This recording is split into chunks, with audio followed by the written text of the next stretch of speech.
अगर डॉक्टरों की बात की जाए तो ऐसी कोई बीमारी नहीं बची हुई जिसका इलाज डॉक्टर नहीं कर सकते। ज़्यादातर सभी बीमारियों का इलाज अब संभव हो चुका है, लेकिन एक ऐसी बीमारी आज भी बची हुई है जिसका ना इलाज है, जिसका कोई इलाज ही नहीं। दोस्तों, वो बीमारी शक की बीमारी है, जिसके चलते हुए बड़े बड़े घर खराब हो जाते हैं। दोस्तों, आज की घटना जो मैं आपको बताने जा रहा हूँ, उसमें एक लड़का लड़की एक दूसरे से प्यार करते हैं और प्यार करते हुए घर वालों की मर्जी के बगैर वो शादी कर लेते हैं। और शादी करने के बाद जो लड़का होता है उसको अपनी ही पत्नी के ऊपर इस कदर शक हो जाता है और शक की वजह से वो पत्नी को सदा सदा के लिए मौत की नींद सुला देता है।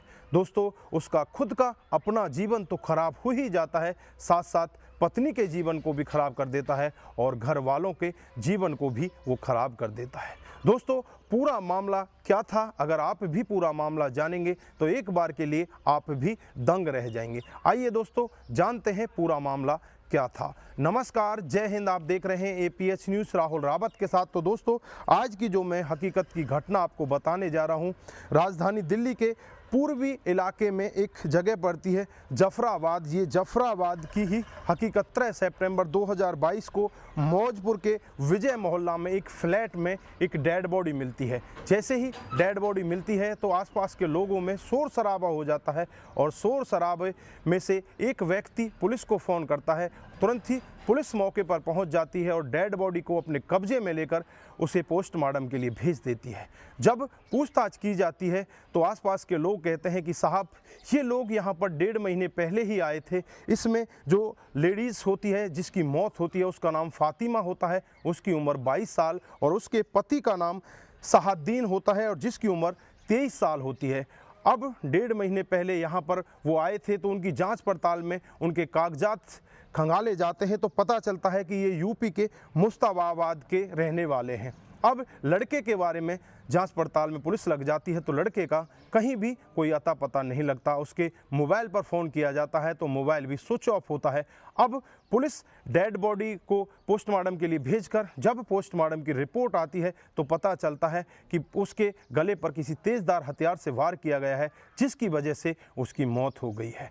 पुलिस की एक टीम गठित की जाती है और पुलिस की टीम दिल्ली से चलकर यूपी के मुस्ताबाद में पहुंच जाती है और उसी सहाद्दीन के घर पहुंच जाती है और वहां जाकर देखा जाता है तो सहाद्दीन वहां भी नहीं होता। जब वहां के आसपास के लोगों से बातचीत की जाती है तो वहीं से एक क्लू मिलता है कि सहाबुद्दीन यहीं मुस्ताबाद में छुपा हुआ है। फिर उसके ट्रेसिंग की जाती है और उस एरिया में पहुंचकर उसे वहीं से पकड़ा जाता है और जब उससे पूछताछ की जाती है तो एक बहुत ही चौंकाने वाला सत्य वो बताता है।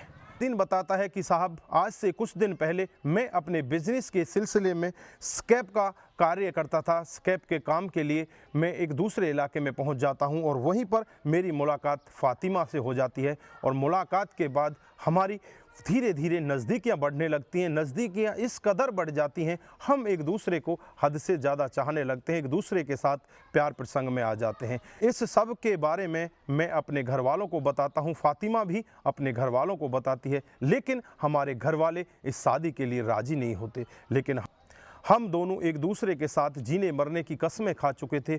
हम एक दूसरे के साथ ही जीना मरना चाहते थे, एक दूसरे के साथ ही शादी करना चाहते थे और फिर हम दोनों घर से भाग जाते हैं और घर से भागकर शादी कर लेते हैं। उसके बाद अलग अलग एरिया में हम रहने लगते हैं। वो दिल्ली के दूसरे एरिया में रहती है और मैं दिल्ली के दूसरे एरिया में रहता हूँ। लेकिन जुलाई 2022 में हम दिल्ली के मौजपुर में विजय मोहल्ला में एक कमरा किराए पर लेते हैं और वहीं पर दोनों जाकर रहने लगते हैं। धीरे धीरे हम वहीं पर आराम से अपना समय गुजार रहे होते हैं, लेकिन मुझे लगने लगता है कि मेरी पत्नी का अवैध संबंध किसी और के साथ चल रहा है। मैं उसे बार बार पूछने की कोशिश करता हूं। मेरी पत्नी यही कहती है कि मेरा अवैध संबंध किसी के साथ में नहीं है, मैं सिर्फ तुमसे प्यार करती हूं और तुम्हारे साथ ही अपना पूरा जीवन व्यतीत करना चाहती हूं। लेकिन मेरे अंदर में जो शक होता है बहुत ही ज़्यादा बढ़ जाता है और 16 सितंबर 2022 को मेरा एक दोस्त होता है आसिफ, हम दोनों पूरी रात भर शराब पीते हैं और शराब का इतना नशा हमें हो जाता है। 17 सितंबर को मैं अपने घर जाता हूं और अपने घर जाते ही एक तेज़धार हथियार अपने साथ लेकर जाता हूं। अपनी पत्नी से बातचीत करता हूं और पत्नी फिर भी मेरे को यही कहती है कि मेरा किसी के साथ कोई अवैध संबंध नहीं है। मेरे को गुस्सा इतना चढ़ जाता है और मैं उस तेज़धार हथियार से उसका गला वहीं पर काट देता हूं और फिर अपने दोस्त को साथ लेकर वहीं से सुबह सुबह एक बस में बैठकर अपने गांव के लिए रवाना हो जाता हूं और सीधा अपने गांव में आ जाता हूं।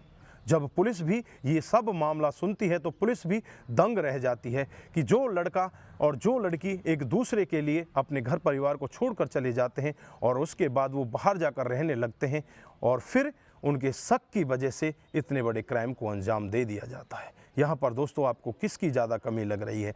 क्या शक की वजह से जो शहाबुद्दीन ने किया था क्या सही था या गलत था? आपकी जो भी राय है कमेंट बॉक्स में ज़रूर दीजिएगा। दोस्तों इस घटनाक्रम को सुनाने का उद्देश्य किसी को बरगलाना, किसी को बहकाना, किसी पर किसी प्रकार का दबाव बनाना नहीं है। हमारा उद्देश्य बस यही है कि आप लोग जागरूक हों और ऐसे क्राइम के बारे में जानें जो डे बाई डे हमारे समाज में बढ़ते जा रहे हैं। दोस्तों आज के लिए बस इतना ही, फिर मिलते हैं किसी नए मोड़ के साथ। तब तक के लिए आप अपना ख्याल रखें, अपने परिवार का ख्याल रखें, सतर्क रहें, सावधान रहें और ऐसे क्राइम को अपने आसपास ना होने दें। नमस्कार, जय हिंद।